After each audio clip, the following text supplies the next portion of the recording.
Meus irmãos, graças e paz a todos, uma boa noite. Uma vez mais é um prazer estar aqui com vocês, né? Nesse desafio que eu acho que é maior do que o Café com Palavra, que é pregar. Eu acho mais difícil do que preparar, porque tem que ler às vezes 4, 5 livros, um Café com Palavra, do que preparar uma pregação. Mas enfim, então estamos aqui hoje dando prosseguimento à série de mensagens sobre a Ordem Salutis, que é a Ordem da Salvação, e hoje a gente vai falar sobre regeneração, que é um ponto central da fé cristã, da fé reformada, e também é um ponto central no que diz respeito a como Deus alcança o coração de uma pessoa que é pecadora e a salva para a vida eterna, ok? Queria pedir para você abrir sua Bíblia em João capítulo 3, lá no Novo Testamento.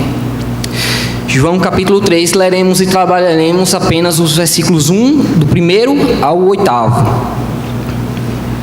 Texto bastante conhecido, né, inclusive, que é a conversa entre Jesus e Nicodemos, e a gente vai ler e pensar algumas questões em termos de novo nascimento a partir desse texto.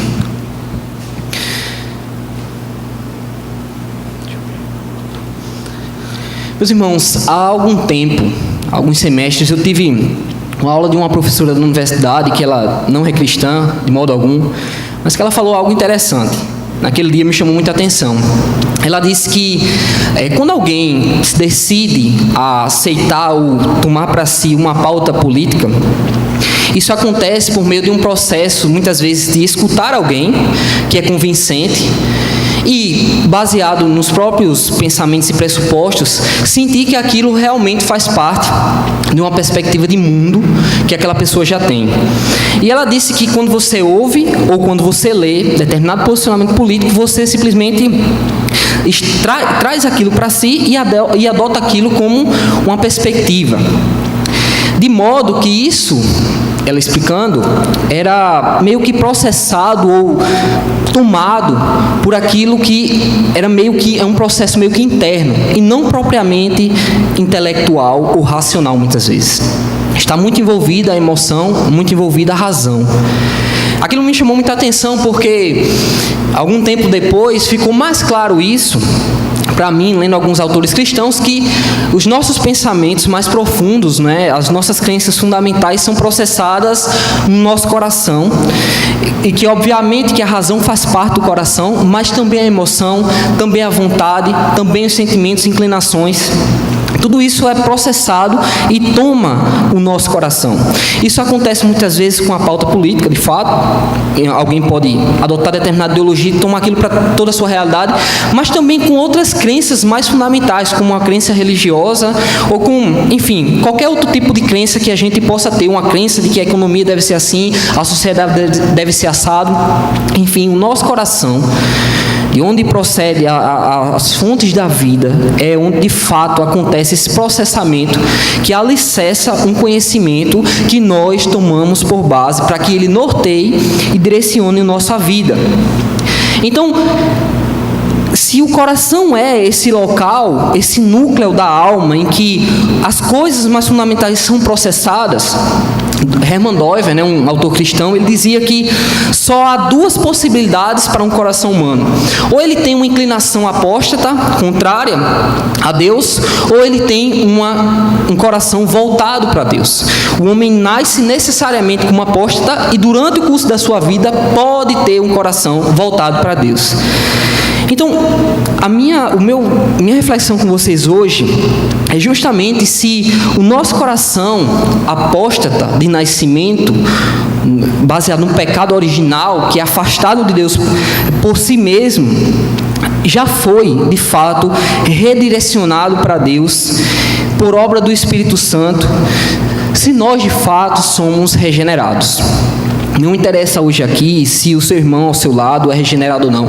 Nem muito menos interessa se a sociedade é regenerada ou quem é regenerado ou não. O que interessa hoje, bem estritamente, bem individualmente, se nós, pessoalmente, somos de fato regenerados. Eu queria pensar sobre isso com vocês. Então, essa pregação está dentro de um contexto de Ordem Salutis, né, que é a Ordem da Salvação, um termo em latim que os reformados usavam para designar uma sequência lógica, não cronológica, de acontecimentos acontecimentos em que Deus, ele opera na vida de alguém para salvá-lo. Então vocês viram semana passada sobre eleição, viram também sobre chamado, agora a gente está em regeneração, e daí a gente vai ver depois, em outras pregações, sequencialmente, conversão, justificação, adoção, santificação, perseverança e glorificação.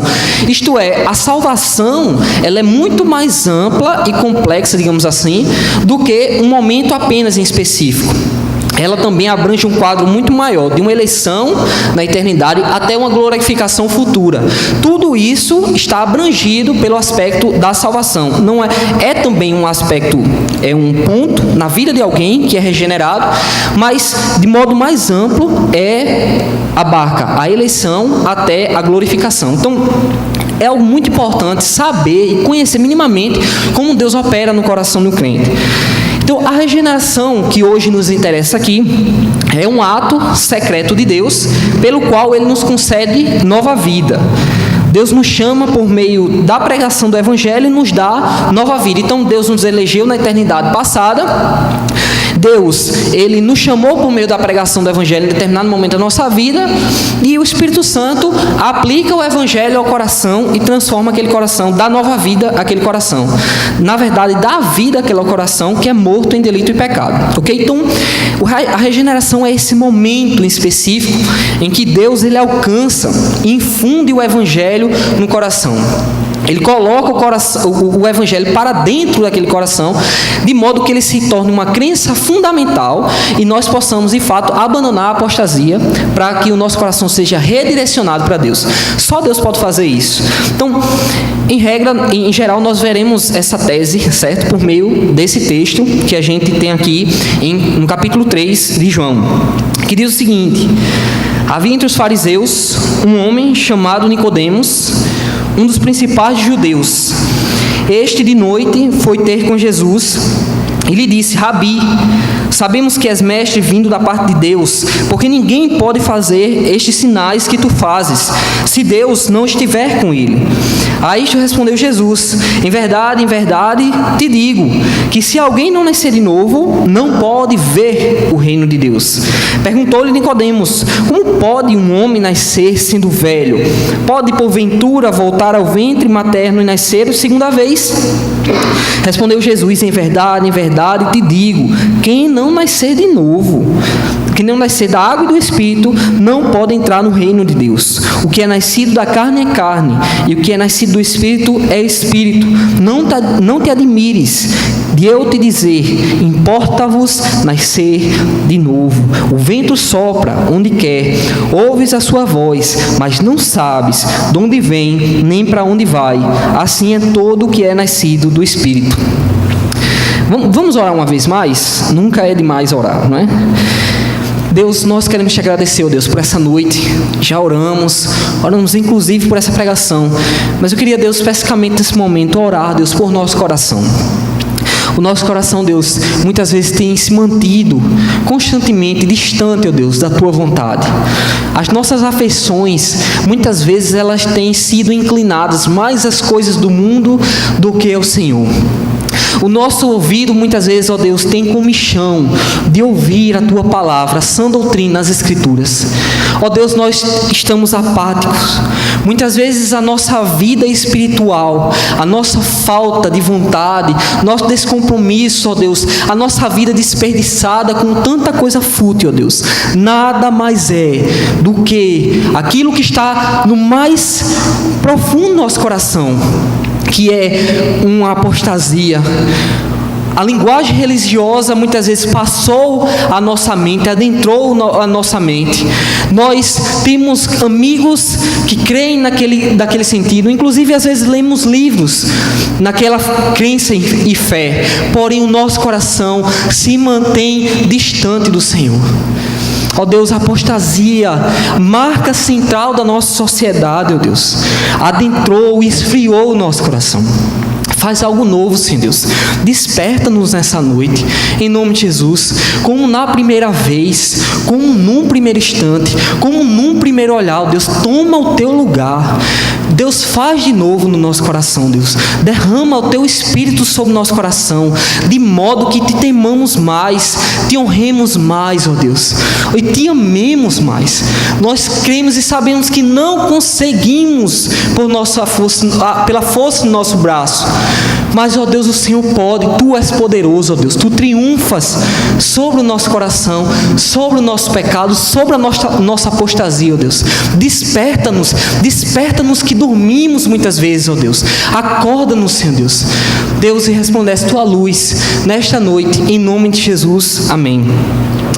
Meus irmãos, no contexto aqui nós temos Nicodemos numa conversa com Jesus à noite, provavelmente porque não queria ser visto pelos outros membros fariseus do grupo farisaico, que ele era um dos principais, e sendo um dos principais, ele inclusive participava como membro do Sinédrio, que era uma espécie de Suprema Corte dos judeus, para julgar as causas judaicas, religiosas. Então esse homem encontra-se com Jesus, meio que na calada da noite, ele, conhecido dentre os outros, mas reconhece, apesar de não crer em Cristo como Salvador, nem reconhecê-lo como Senhor, mas reconhece sua autoridade, já que Deus estava operando por meio de Cristo muitos milagres. E isso era a prova de que ele, de fato, era um homem de Deus, que estava sendo usado por Deus. Então, ele reconhece a sabedoria, ele reconhece a autoridade de Cristo, mas, apesar disso, ele não crê em Cristo, de fato, como Salvador e como Senhor. Inclusive, ele fica bastante confuso, bastante bizonho nas perguntas que ele faz em relação ao novo nascimento a Cristo.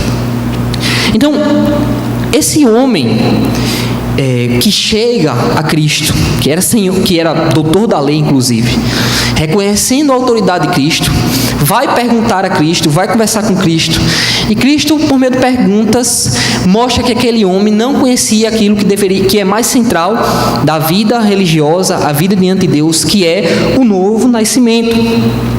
E eu queria ser bem pontual e bem direto para chamar a atenção de que entre os versos 3 e 5 nós vemos que a regeneração, ou esse nascer de novo, na ênfase de Cristo, é uma obra urgente, uma obra do Espírito Santo urgente na vida daquele que até mesmo conhece da religião, mas que ele não tem realmente um conhecimento de fato de Deus. Ele não conhece Deus verdadeiramente porque ele não nasceu de novo ainda. Então, eu chamo a atenção que no verso 3 e no verso 5 nós temos de Cristo um paralelismo. Ele diz no verso 3 que se alguém não nascer de novo, ele não verá o reino de Deus. E no verso 5 ele diz que se alguém não nascer da água e do Espírito, não pode entrar no reino de Deus. Em suma, apesar dos detalhes que nós temos nesses dois versos, nós temos o nascer de novo, que pode ser traduzido como nascer do alto, como uma obra de Deus sobre a vida de um pecador, e também o nascer da água e do Espírito como sendo coisas bastante similares, figuras um pouco similares. Nascer do alto, que Deus opera no coração. Nascer da água e nascer do Espírito. Na água indica o batismo, que indica a purificação dos pecados, e que no Antigo Testamento era o Espírito Santo de Deus, lá em Ezequiel, lá nos Salmos, que operava isso, em regenerar, em trazer nova vida a um coração duro, dar um coração de carne, ao invés de tirar o coração de pedra, lavar por meio da água purificadora, enfim. Nós temos figuras, nascer do alto, nascer de novo, nascer da água, nascer do Espírito, como sendo algo em que Deus age para que a pessoa possa vir a crer. Isso é singular, importantíssimo. Por quê? Porque Jesus fala que uma pessoa que ela não nasceu do alto, e ela não nasceu da água e do Espírito, ela não pode ver e ela não pode entrar no reino de Deus. Jesus está dizendo, então, que ninguém tem salvação, ninguém pode ver o reino de Deus, se não nascer de novo. Meus irmãos, isso é tão importante porque o reino de Deus não é uma projeção futura. Lá na frente, quando eu morrer, tu não vai ver o reino. Não. De acordo com o próprio Cristo, por meio da sua pregação, ele já anunciava que o reino já era chegado no meio do povo. Isso indica que um filho de Deus, que ele nasceu da água, nasceu do alto, ele necessariamente consegue perceber o reino de Deus entre os homens. Apesar do pecado, ele consegue perceber a glória de Deus, a ação de Deus, e ele consegue perceber em seu coração uma mudança radical, inclusive das suas inclinações mais profundas, das suas afeições, algo que você não pode controlar, algo que, se a gente tentar assemelhar num exemplo, pode dizer que quando você se apaixona por alguém, você simplesmente não sabe explicar, aquelas suas afeições são tomadas e você não sabe explicar, mas aquilo muda a sua vida. Imagine isso no impacto da ação do Espírito Santo, o próprio Deus descendo, digamos assim, e mudando esse coração. O reino de Deus passa a ser visto. Você já adentra as portas do reino de Deus. Então, esse nascer da água, nascer do alto, nascer do Espírito, é algo urgente. Porque só é salvo, só é cristão, de fato, quem nasceu de novo. E quem não nasceu de novo, Jesus está sendo claro, no sentido negativo aqui, quem não nasceu de novo não vê o reino de Deus e não adentra o reino de Deus. Uma vez mais, não lá na frente apenas, mas aqui e agora. Um reino de Deus que é já e que ainda vai se revelar completamente no futuro. Então perceba como isso é importante, é central, que a pregação do Evangelho, quando ela de fato alcança alguém, o Espírito Santo pega aquela mensagem e coloca no coração daquela pessoa e testifica: olha, isso aqui é verdade, isso aqui é verdade. E de modo irresistível, uma pessoa se rende com mãos abertas, reconhecendo que não tem argumentos, não tem nada para dizer, não somente receber o Evangelho, receber a graça, receber a fé que salva.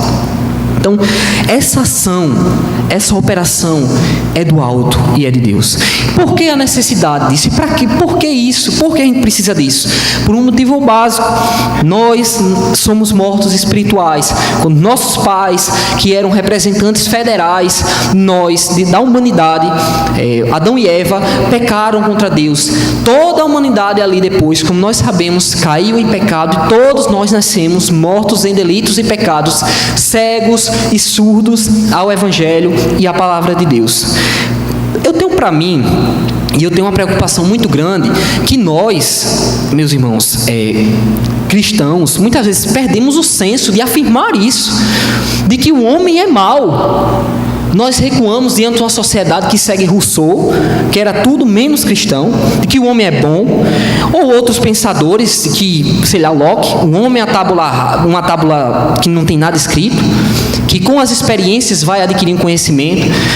E a gente segue várias outras filosofias, mas não pressupõe a maldade do homem. Isso é tão sério que, se nós acreditarmos por um segundo que há bondade em nós, você não precisa do Evangelho. Não fará sentido o Evangelho. Você vai ver o Evangelho como um aspecto moral, como Jesus um bom professor, como Renan um bom pregador, uma pessoa que comunica bem aquilo que ele acredita, e por aí vai. Mas você não vai crer naquilo, porque você é bom demais para aquilo. E Jesus foi muito claro: eu não vim para os bons, eu não vim para quem está são. Quem diz: não, eu já estou bom, não preciso de nada não. Eu vim para os doentes, para os fracos, aqueles que não têm nada na mão. Aí eles podem receber o Evangelho. E nesse aspecto, para fazer um parêntese aqui, o pecado mais fundamental, já diria Agostinho, é o orgulho, que nós não conseguimos por conta própria abrir mão. Todos nós somos seres orgulhosos, que só a operação do Espírito Santo de Deus pode despojar e pode nos desarmar os nossos argumentos para que a gente possa crer. E isso, uma vez mais, é um milagre. Ninguém pode, por sã consciência, meramente, como se fosse um aspecto de um termo médio, vai se encaixar em determinada conclusão, fazer uma subsunção para chegar àquele conhecimento. Não é assim. Não é uma dedução meramente. Não é. É algo que Deus implanta no coração.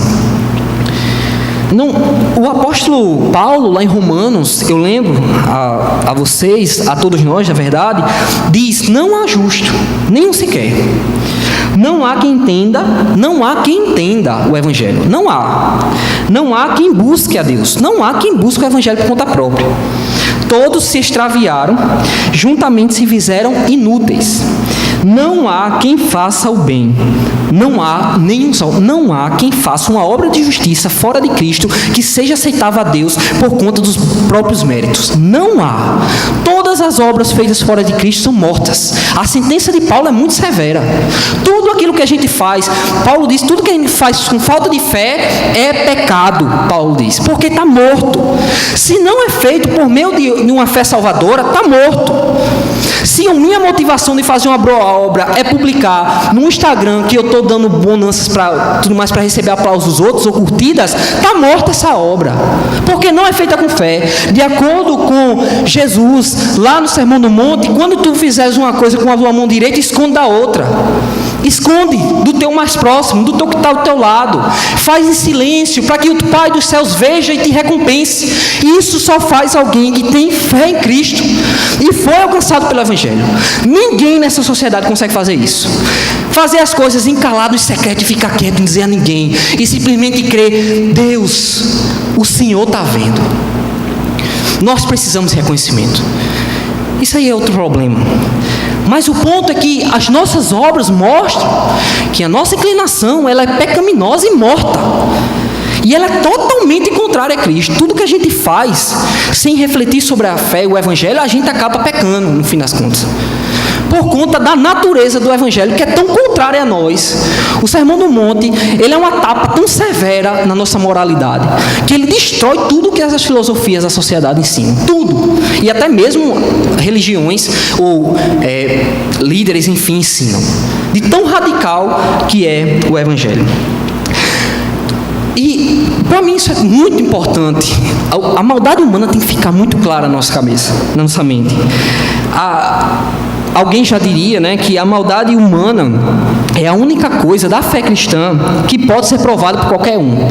Se o cara for sincero para parar, olhar para o seu coração, à luz das Escrituras, olhar para a sua sociedade, ler um pouquinho de história, ele vai ver que não é só questão apenas de um desviozinho, não. Quem passou por Auschwitz, quem passou pelos campos nazistas ou os campos comunistas lá na União Soviética sabe bem o que é isso. Livros e livros escrevendo. Não é normal acreditar que o homem é bom por natureza. E eu cito aqui o exemplo de Hannah Arendt, uma escritora judia erradicada nos Estados Unidos na década de 60. Ela se tornou ganhou uma notoriedade muito grande, né, que escreveu As Origens do Totalitarismo na década de 40, mas ela escreveu um livro chamado Eichmann em Jerusalém. Quando esse cidadão, que na verdade ele era alemão, na época do nazismo, ele era funcionário encarregado por Hitler da solução final, que era exterminar os judeus restantes, já que a guerra estava perdida. Então, ele depois matou muita gente, conseguiu fugir, foi para a Argentina, foi preso em 1962, foi levado para Israel e foi julgado. Hannah Arendt, ela pegou e foi cobrir, representando o New York Times, na época, e ela fez um panorama geral lá do que aconteceu e dos depoimentos que ele fez e das testemunhas. E ela notou duas coisas muito importantes em relação àquele julgamento. A primeira delas, Eichmann, o cara que exterminou um monte de judeu, ele era um homem normal, comum. Ele era um homem comum, um cidadão médio, classe média, que ganhou uma posição importante e simplesmente cumpria ordens. Se mandava, ele obedecia. Se mandava, ele só obedecia a ordem. Um cara comum, não mostrava na sua próprio senso de querer, por conta de auto-vingança, de vingança ou algo do tipo, de querer exterminar as pessoas, mas tão somente a vontade de obedecer ordens. E além disso, ela percebeu algo mais grave. Ela percebeu que até alguns judeus que eram líderes da sociedade, dos conselhos judaicos, eles participaram do extermínio de judeus. Eles faziam listas para que os nazistas marcassem as pessoas e levassem. Logicamente, eles estavam sob chantagem também, já que os nazistas diziam que sem a cooperação deles os sofrimentos seriam maiores. Mas uma mancha muito grande para aquele povo era ter que contribuir com os nazistas para exterminar o seu próprio povo. E eles um dia seriam também exterminados por os nazistas. O fato é, e o que ela percebe era que o mal se tornou banal. O mal entrou na estrutura do Estado, se dissipou entre os cidadãos médios, da classe média, em uma mecânica de burocracia estatal. Ele se tornou uma espécie de lei no nazismo, e a obediência mostrou as maiores atrocidades. O mal se tornou a condição da própria existência de um Estado, um dos estados que tinha um maior nível de educação, certo? E mais, digamos assim, desenvolvidos, né? Em termos de cultura, pelo menos, já que tinha perdido a Primeira Guerra, tinha problemas financeiros. Mas o ponto aqui é que Hannah Arendt, ela percebe, veja bem como o mal se tornou banal. Não é que ela esteja indicando que havia um mal natural, mas ela estava indicando a superfície. Vejam a que ponto, inclusive, pessoas do seu próprio povo podem chegar por meio da política e exterminar os seus. E uma coisa que foi notável no julgamento foi que um cidadão judeu que foi depor contra Eichmann, ele é chamado Denur, e ele, em desespero, ele caiu em desespero quando viu Eichmann. Por quê? Algum tempo depois ele relatou, e ele disse: eu vi que ele era um homem comum, o que me fez tremer por mim mesmo, ao perceber que eu sou capaz da mesma coisa. Então, você vê como a estrutura foi usada e chegou ao ponto de cidadãos burocráticos atuarem no mal inimaginável que eles poderiam, nem no pior dos pesadelos. E pessoas comuns verem naquela maldade a banalidade do mal, onde um homem pode chegar, no extremo. E ali a gente se reconhecer, se Deus, Ele não dá uma graça comum em segurar a maldade de quem não é regenerado. Meus irmãos, onde a gente poderia chegar? A gente tem que saber de onde a gente saiu. A nossa maldade tem que estar muito clara e evidente, para que o Evangelho seja apreciado. Por quê? Porque diante da nossa maldade nós temos dois enormes problemas. O primeiro deles é o próprio Cristo, e o segundo é a palavra de Deus. Dois problemas enormes para quem está fora de Cristo, para quem não foi regenerado. Eu cito um texto em que Jesus, ele estava no caminho, já com a cruz, no sofrimento, para ser crucificado, e um texto pouquíssimo falado, mas lá em Lucas, quando as mulheres chegam chorando perto de Jesus, lamentando pelo fato de ele estar sendo crucificado, naqueles sofrimentos, Jesus diz para elas: se fazei com a árvore verde, se fazer isso com a árvore verde, o que acontecerá quando ela estiver seca? Jesus pergunta para aquelas mulheres. Jesus diz para elas: não chorem por mim, chorem pelos filhos de vocês, porque se vocês fazem isso com a árvore que está verde, o que vocês vão fazer quando ela estiver seca? Jesus estava dizendo: eu estou como árvore verde, cheio de misericórdia, estou tomando meu sofrimento, estou levando esse sofrimento para pagar os pecados de vocês como vítima inocente. Vou ser crucificado. Mas coisa muito mais severa vai acontecer com os culpados, quando eu afastar minha misericórdia, quando eu for com uma cana seca. Olha só, a ameaça, digamos assim, que Jesus fez àquelas mulheres. Isso é Cristo também.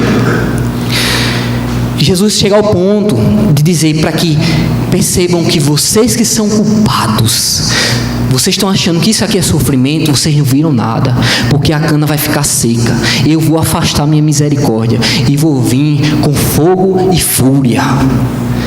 Era mais ou menos isso. Deus é um Deus irado contra o pecado.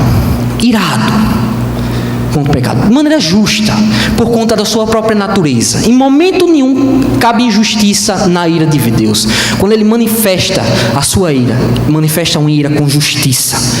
E Jesus estava mostrando, em um momento, que aqueles que estão fora de Cristo, mortos em delitos e pecados, receberão sobre si todo um peso violento de justiça de Deus, sem um pingo de misericórdia, não sobreviverão. Como isso é sério, meus irmãos? E o Evangelho só pode ser apreciado se isso for levado seriamente. Se não for levado seriamente o Evangelho, ele não é apreciado por nós. Além disso, a palavra de Deus se volta contra os nossos pecados, contra a nossa morte e surdez espiritual. A própria palavra, Jesus disse aos discípulos: a própria palavra que eu tenho proferido, essa o julgará no último dia. Jesus estabeleceu a base material para um julgamento final, será a minha palavra. Todas as pessoas serão julgadas por minha palavra.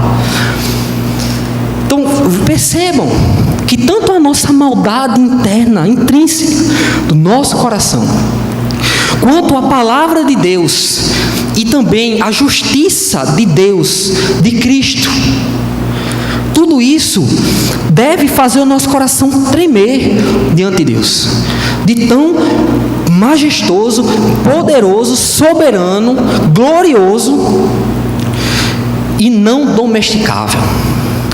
Meus irmãos, Cristo, Jesus Cristo de Nazaré, é tudo. Cristo não é uma necessidade. Cristo não é uma coisa a mais para colocar na nossa vida. Cristo é tudo que nós temos. Todas as coisas só são devidamente apreciadas e amadas se nós considerarmos Cristo como o bem supremo e mais amável de tudo, mais desejável de tudo. E muita gente demora para perceber isso. E acaba percebendo nos últimos segundos de vida que tudo o que tinha era tão passageiro e efêmero, e só Cristo é o bem supremo que fica. Meus irmãos, nossos colágenos vão passar. Daqui a pouco nós seremos aqueles que vamos estar só vindo nos cultos de domingo aqui. Vai ter um dia que o meu WhatsApp vai receber mensagens, eu nunca vou responder porque Deus já vai ter me levado. O Instagram vai receber curtido, algo do tipo comentário, ou o Facebook vai receber notificação do grupo tal, e ninguém vai responder. E vai chegar um tempo que depois a própria rede vai tirar. É tudo muito efêmero demais. Então, Cristo é tudo. A identidade de um cristão e tudo que o cristão tem para oferecer diferente desse mundo é Cristo. É o toque do Evangelho. É a cruz. Então, somado ao fato do nosso pecado, somado isso diante de um Deus justo e sua palavra que é justa, e quem nos julgará, nossa única esperança é a cruz de Cristo, é o Evangelho de Deus, é crermos que Cristo morreu por nós, no nosso pecado. E isso é implantar no nosso coração pela regeneração. Toda essa argumentação é para sustentar o ponto de que a regeneração, ela é algo urgente, algo necessário, algo preciso, algo para ontem. Nós precisamos da regeneração, da operação do Espírito Santo de Deus no nosso coração. Alguém que não nasceu de novo não deseja, não quer ver nem entrar no reino de Deus. Pode falar, mas o coração dela, que testifica o que ela quer e deseja, não vai desejar, não adianta. Ela não quer o reino de Deus, ela não quer que a vontade de Deus seja feita. Só uma pessoa que foi de fato regenerada, transformada, mudada, que pode realmente afirmar: Senhor, venha o teu reino, seja feita a tua vontade, aqui na terra como nos céus. Só uma pessoa regenerada pode dizer isso, entende isso, de fato. Um papagaio pode dizer isso, mas ele não vai compreender isso, não vai compreender. Meus irmãos, que tudo isso é urgente, é uma necessidade. É uma necessidade do modo que nós precisamos clamar para que Deus opere no nosso coração nesse sentido. Um puritano, ele disse: se Cristo viesse e morresse 10.000 vezes por um único homem, todas estas mortes não adiantariam em nada para a salvação desse homem, a menos que ele fosse feito uma nova criatura. Mesmo que ele morresse 10.000 vezes, não adiantaria se nós não nascermos de novo. Adiantaria, logicamente, para quem creu e nasceu de novo. Mas para quem não creu, não adiantaria. Só seria o peso de sentença de condenação sobre aquela pessoa. Meus irmãos, a salvação nesse sentido é individual. É necessário que você individualmente creia. Nasce de novo, veja o seu coração se você de fato é nascido de novo. A IPBE não vai lhe salvar, a Renan não vai lhe salvar, ninguém salva o outro senão Cristo. E o fato de ter orgulho, de ser reformado, de abrir a boca, isso também não lhe salva, não lhe salva. Então nós precisamos perceber isso, essa necessidade, para que nós possamos de fato correr para os braços de Cristo. E talvez você esteja aqui hoje afastado do Evangelho, né? E você de fato já crê, um dia já foi regenerado. Volte hoje, volte ao Evangelho, volte às Escrituras, ame a Cristo de novo, encontre nele tesouros para a vida eterna. Mas talvez você está aqui hoje e não conhece o Evangelho de verdade. Você fala que crê, mas você sabe que você não crê. Você não ama aquilo. Você não ama o reino. Você não quer a vontade de Deus seja feita de verdade na nossa sociedade, na nossa vida. Meu irmão, clame para que Deus transforme seu coração. Além disso, a regeneração ela é operada no coração. Ela afeta o coração como núcleo da alma, de onde procedem as fontes da vida, como eu falei. Toca e transforma o intelecto, a vontade e os sentimentos ou emoções. Mas a grande questão é, como é que a gente sabe isso na prática? Eu acho que a melhor maneira de associar o que é um nascer de novo, para a gente se perceber como nascer de novo ou não, é se a gente tem um novo coração, que é fruto do Espírito. De acordo com Paulo, os filhos de Deus têm o fruto do Espírito. Não alguns frutos do Espírito, não, o fruto do Espírito. É como se Paulo dissesse que alguém que nasceu de novo, conheceu o Evangelho, ele recebe uma espécie de, como é que eu posso dizer? De conteúdo ou de ferramenta, se eu posso assim dizer, de uma vez, como fruto do Espírito. Para que ele comece a exercer e utilizar aquilo cotidianamente em sua vida. Paulo cita, inclusive, é o amor, o gozo, paz, longanimidade, benignidade, bondade, fidelidade, mansidão, domínio próprio. Contra essas coisas não há lei. Obviamente a gente falha em várias coisas dessas aqui, obviamente, não tem como. Nós somos pecadores. Mas, meu irmão, se você nasceu de novo, você tem que se perceber como uma pessoa que tem o fruto do Espírito Santo de Deus. Uma vez mais, todas essas coisas de amor, bondade, benignidade, tudo isso somado de uma vez, operando e norteando a sua vida. E é por óbvio que você vai em momentos perceber que você não está agindo de acordo com aquilo. Você vai errar, a gente erra, obviamente. Mas isso não pode ser a regra. Um coração novo, que nasceu de novo, nasceu do Espírito Santo de Deus, recebe o fruto do Espírito, um coração regenerado, que age diferente, que pensa diferente, que principalmente tem afeições e inclinações diferentes.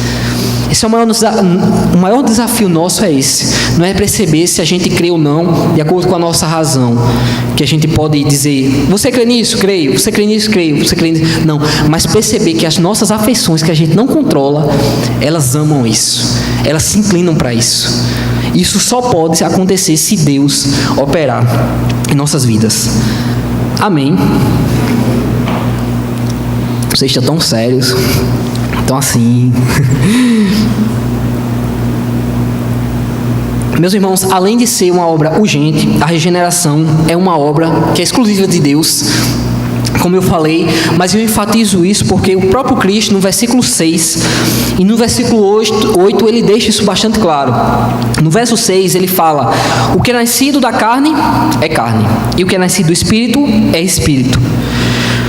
O homem natural, que Jesus está dizendo, aquele que nasce da carne, o homem natural, ele não herda a vida eterna sem a operação do Espírito. Isto é, todo ser humano que nascido em pecado, ele é nascido da carne e ele é carnal, por natureza. E ele só pode ser nascido do Espírito se o próprio Espírito, soberanamente e de modo exclusivo, operar e salvar aquele coração, regenerar aquele coração, alcançar e transformar aquele coração. Então, o que é nascido do Espírito, de acordo com Cristo, é, de fato, salvo, aquele que adentrou as portas do reino de Deus.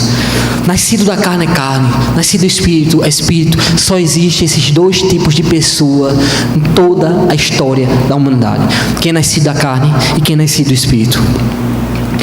Além disso, Jesus fala, o vento sopra onde quer e ouves a sua voz, mas não sabes de onde vem nem para onde vai. Assim é todo aquele que é nascido do Espírito. Isto é, Jesus está apontando que como um vento que é imprevisível, e é percebido apenas por seus efeitos, o Espírito Santo opera na vida daqueles que ele salva.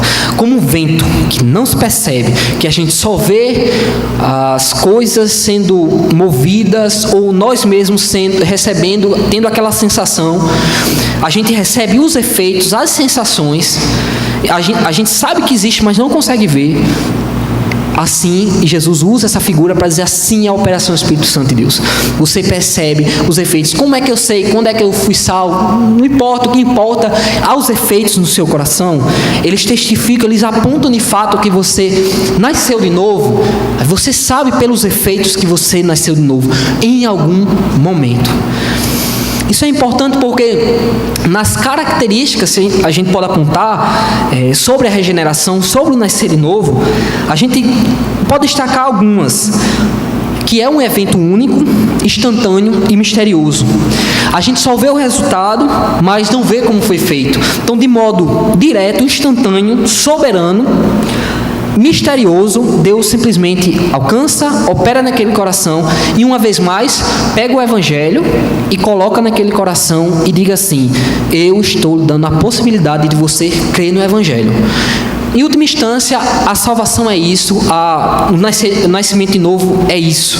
É quando o Espírito Santo de Deus pega a mensagem do evangelho que a gente escuta ou lê e coloca naquele coração e pega as emoções daquela pessoa, as inclinações, a vontade, o intelecto daquela pessoa e naquele momento específico da vida dela, ele inclina a soberania de Deus. E aquela pessoa, ela nasce de novo.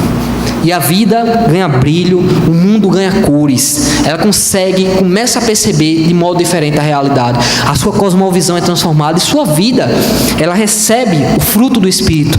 E ela age de modo diferente. Então, é instantâneo, isso é misterioso. Só Deus sabe como realmente, em que momento as coisas aconteceram.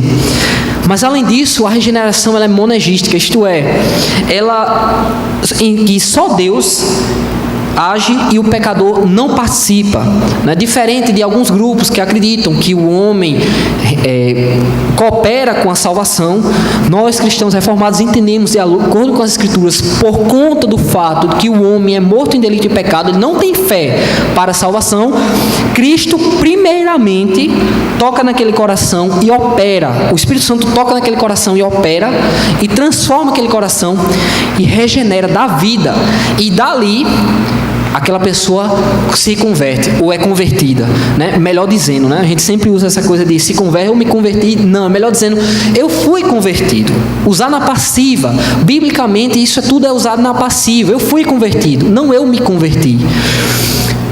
Isso é importante porque a gente percebe em tudo isso a soberania de Cristo, a soberania de Deus, a soberania do Espírito Santo que age em um momento específico de acordo com a sua vontade e alcança aquele coração.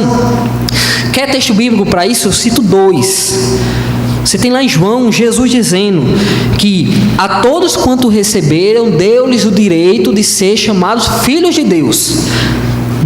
Mas estes não nasceram do sangue, nem da vontade da carne, nem da vontade do homem, mas de Deus. Estes nasceram da vontade de Deus. Ponto.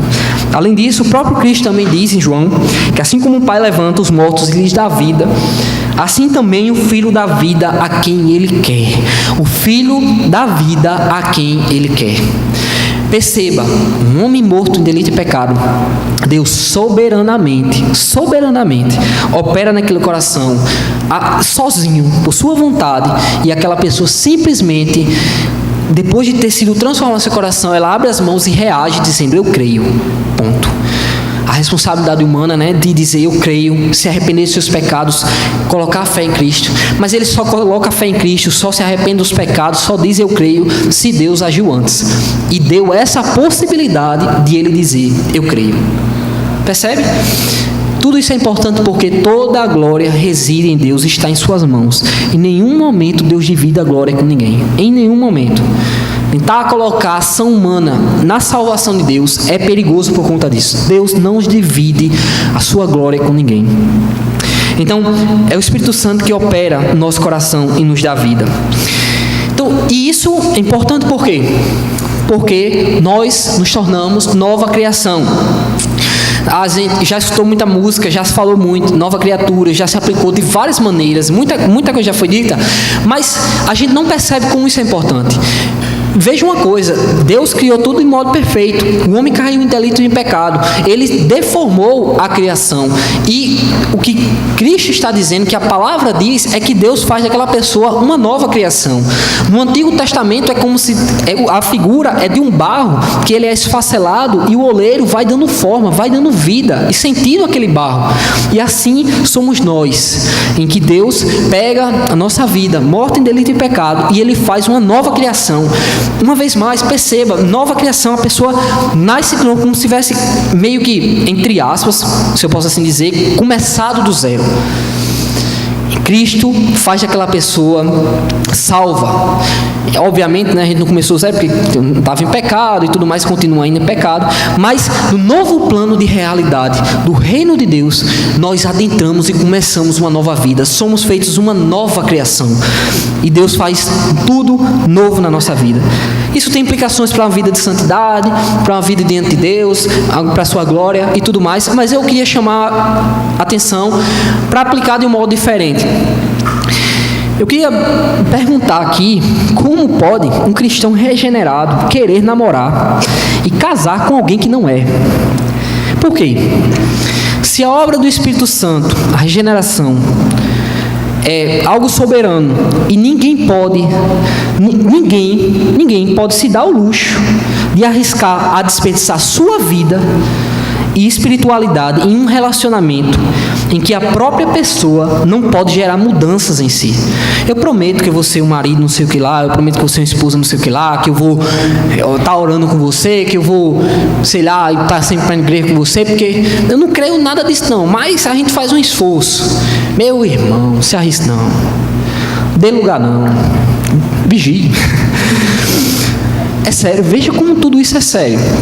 Se você acreditar do que eu falei, de que a obra do Espírito Santo é uma obra soberana, de um milagre que o homem não tem participação, você pode se arriscar, como muitos o fazem e se arrependem, a entrar num relacionamento, especialmente se entrar num casamento, para o resto da vida, arriscando toda a sua vida espiritual.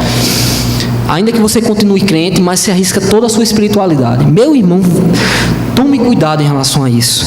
Uma nova criação, ninguém se faz nova criação. É Deus que faz. Então, quando Deus proíbe no Antigo Testamento, tem esse cuidado para que o povo não se misturasse com os povos, era por conta disso. Porque Deus sabia que a sua revelação dada ao povo era iluminada no coração daquele povo, dava vida àquele povo, e os outros povos não compreendiam aquilo. Então tome muito cuidado em relação a isso.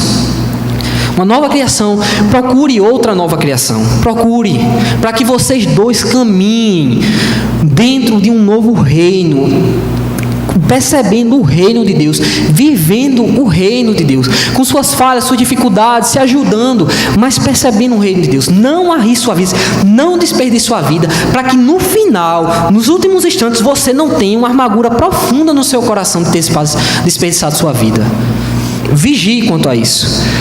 E por fim, se você que veio hoje aqui não crê no Evangelho,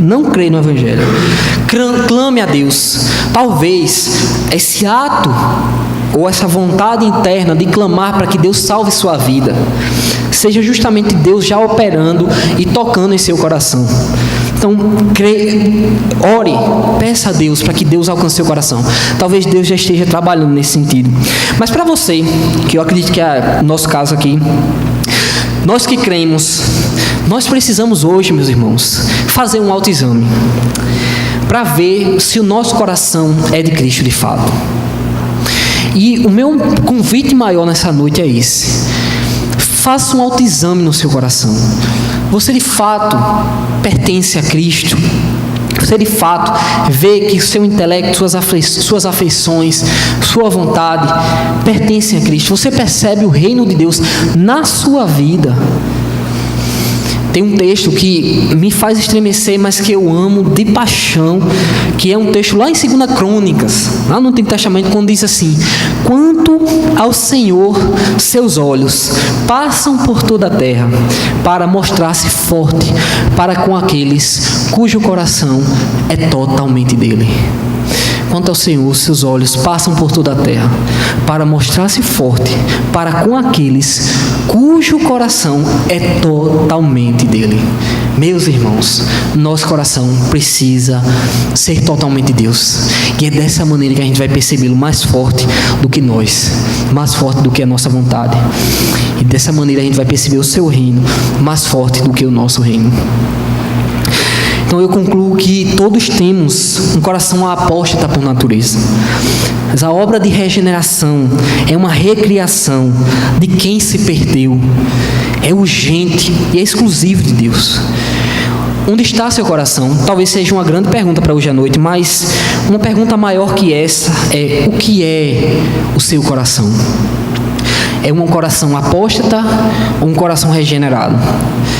Não são as palavras que vão dizer, ou a nossa intelectualidade, mas as nossas inclinações, as nossas afeições vão indicar o que somos, o que amamos. Porque em última instância, somos o que amamos. Então nós precisamos perceber e amar o Evangelho, para que a nossa vida mesmo se torne um Evangelho. Um Evangelho vivo e adentre a nossa estrutura de pensamento e de realidade. E esse é o impacto maior em um cristão.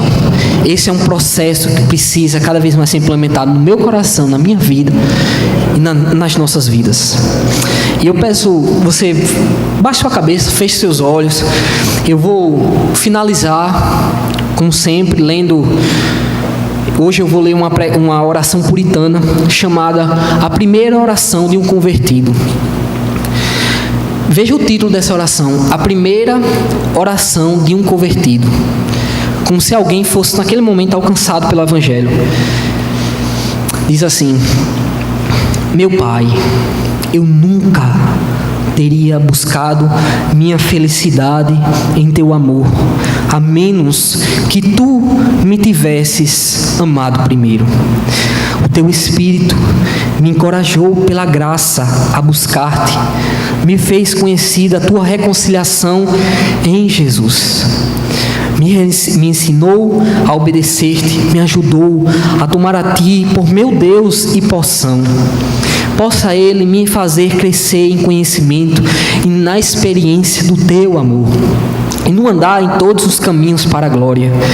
Bendito para sempre seja teu afeto de Pai, o qual me escolheu para ser um dos teus filhos pela fé em Jesus.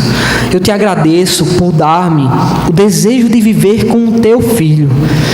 Em Jesus, meu irmão, eu tenho um novo nascimento. Em Jesus, meu irmão, eu tenho um novo nascimento. É por teu Espírito que eu te chamo Pai, crendo em ti, te amando. Ó Deus, deixa o teu Espírito me revelar continuamente o meu interesse em Cristo e abrir a mim as riquezas do teu amor em Cristo. Possa Ele permanecer em mim, para que eu possa conhecer minha união com Jesus e entrar em comunhão constante com Ele. Que eu possa, por teu Espírito, viver diariamente para ti, regozijar-me em teu amor. Eu sei, porém, pouco, Senhor. Aumenta o meu conhecimento de teu amor em Jesus. Mantém-me diligente para atingir descobertas mais claras deste amor, de forma que eu possa encontrar sua abundância eterna. Ó Deus, magnifica o teu amor por mim, de acordo com a grandeza desse amor. E qualquer que seja o aumento que tu deres, que ele seja prenúncio de um amor maior por ti. Deus, nós ouvimos tua palavra uma vez mais. Capítulo 3 de João, novo nascimento. Tantas vezes, Senhor Deus, já ouvimos isso. Mas o nosso coração, Deus, por vezes parece ou estar na apostasia ou ceder à apostasia do nosso século. tudo isso, ó Deus, nos afasta do Senhor. Não são as nossas palavras, elucubrações que vão nos convencer disso, mas é o Teu Espírito que soberanamente pode fazê-lo, exclusivamente o Teu Espírito. Ó Deus, opera em nós o Teu querer, o Teu efetuar. Desperta-nos, ó Deus, uma vez mais. Ó Deus, acorda-nos, ó Deus, para que Te amemos mais. Ó Deus, nos ajude, ó Deus, a caminhar em Tua palavra, a viver para a Tua glória. Faz um autoexame no nosso coração, Deus. Diz quem somos, diz aquilo que nós amamos de fato. Ó Deus, não nos deixe no engano de nós mesmos. Nos ajude, Senhor, nos ajude. Em nome de Jesus, Deus, aplica essa palavra aos corações nessa noite. Amém.